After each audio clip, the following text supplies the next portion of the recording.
Zile mbegu zilizoanguka kwenye miba, mfano huo ni mtu anayesikia neno, lakini hizi zilizoanguka kwenye miba, mimi nazungumza hapa ni shughuli za dunia, maisha ya dunia. Sasa kwa kwenye ibada wakati mwingine yani haonekana niko busy kwa sababu ya zile shughuli za dunia. Ukiwaje kabisa kwamba ukishapewa hapo, ukishakamatwa hapo, hizo mbegu maana yake za neno la Mungu kwako zimeenda kwenye miba. Na miba zitasonga songa ile neno, itakuwa halizai. Shughuli za dunia sasa hivi zimechukua nafasi kubwa kuliko Mungu katika maisha ya mtu, kuliko maisha ya mtu, kujali mambo ya Mungu, kujali ibada hapo. Mtu anajiona shughuli zile zile. Ngoja kwanza nimalize, alafu nikishamaliza basi baadaye tutaonana kanisani. Rafiki yangu, Mungu sio koti. Mwambie jirani yako, Mungu sio koti. Mungu sio koti. Wokovu sio koti ambalo unaweza ukavua ukaiweka hapo, alafu baadaye ukishatumika ukaja kuchukua tena ukalivaa. Wokovu hauna stahili hiyo. Watu wa ufalme hawaishi katika stahili hiyo. Watu wa ufalme wako akili. Jamani, amina. Ya Mungu wanampa Mungu, ya Kaisari wanampa Kaisari. Nafasi ya Mungu inabaki kwa ya Mungu. Haleluya. Pamoja na kushughulika, pamoja na biashara, pamoja na kazi, pamoja na kushughulika huko na kule, lakini Yesu Kristo awe namba moja kwenye maisha yako. Nafasi ya ibada iacha ni ya ibada, sio ni ya kuhangaika huko na kule. Na ndio maana wakati mwingine tunahangaika sana lakini hatufanikiwi sana. Tunahangaika sana, tunafanikiwa kidogo. Kwa nini? Kwa sababu nafasi ya Mungu tumeshaichukua, alafu tukaipoti ikawa ya kwetu. Sawa na mtu anayefika mahali Mungu ameagiza utoe fungu la 10 katika kila mapato yako. Sawa? Jamani, tunaelewana? Amen. Amekuagiza utoe nini? Fungu la 10 Katika mapato yako yote. Maana yako umepata 100,000, fungu la 10 shingapi? 10,000. 10,000 sio?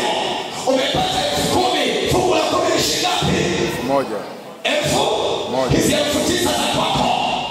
Sifanye shughuli zako, sipangie bajeti yako. Lakini imefika mahala, mtu anafika mahala Mungu anamfanikisha, anampa ile 1,000 au anampa 10,000, lakini sehemu ya 10 na yenyewe anachanganya na zile zingine ambazo Mungu anamkashia. Anamwambia Mungu, tulia kwanza, nimalize matatizo yangu. Nikishamaliza kule nadaiwa kwenye mikoba. Alafu kwanza nilikopa vitenge vya watu kule. Lile deni linaniumiza sana. Kwa kuwa nimeshakipata wewe Mungu, tutakutanaga siku nyingine. Hii kwa leo unisamehe. Kwa leo tuelewane. Ukae kwanza utulie. Utakapopata nafasi tutakuja kuonana. Mungu hazihaki wanangu. Chochote unachokipanda ndicho utakachokivuna.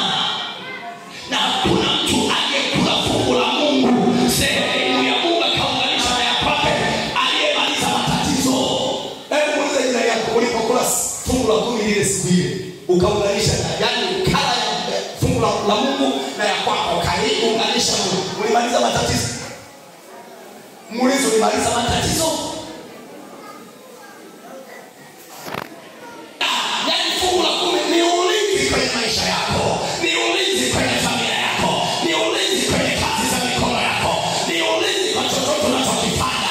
Sasa unapokula wewe alafu humpi Mungu, maana yake ni unaondoa ulinzi wa Mungu katika maisha yako, unaondoa ulinzi wa Mungu kwenye kazi zako, unaondoa ulinzi wa Mungu kwenye afya yako, unaondoa ulinzi wa Mungu kwa chochote unachokifanya.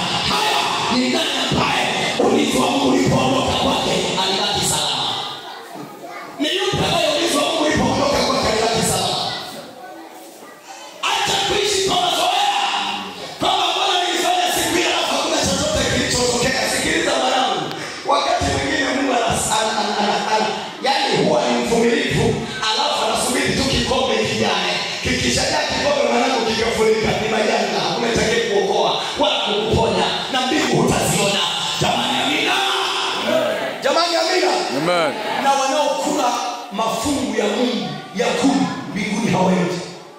Sio waizi. Majambazi. Sio mimi jamani. Soma Malaki sura ya 3. Sura ya 3 kuanzia mstari wa 7 na kuendelea. Mpaka wa 12 pale. Jamani mimi. Amen. Yaani kama unakula fungu la 10 ya Mungu katika mapato ambayo Mungu anakupa, mbinguni huendi. Kwa taarifa yako. Muulize mafungu ya 10 yanatoka kwa uaminifu kwa Mungu? Maana hilo ni agizo la ufalme. Kama ni agizo la mamlaka ya kifalme ya Mungu, alafu wewe uko kinyume na hiyo agizo la mamlaka ya Mungu, mbinguni unaenda. Kwa hiyo huo ufalme unaingia.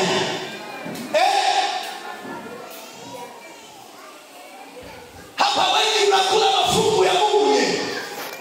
Lakini kwa taarifa yangu nikwambia mapema, kama unakula zaka ya Mungu, mbinguni huendi.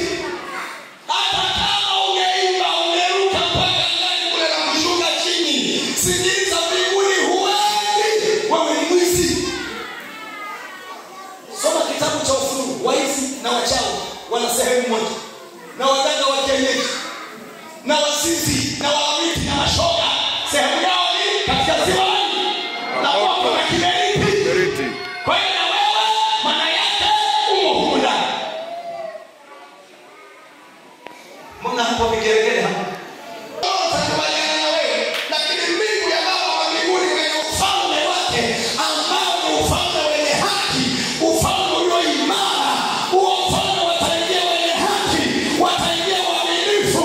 Ndio maana Yesu akasema uwe mwaminifu hata kufa, uwe mwaminifu hata kufa. Yaani lolote litakapotokea kwa habari ya kumtumikia Mungu na ufalme wake, onyesha uaminifu. Kama unakula zaka hata 1000, ukiipata 1000 funga 10 shika. Haya ile 100 umekula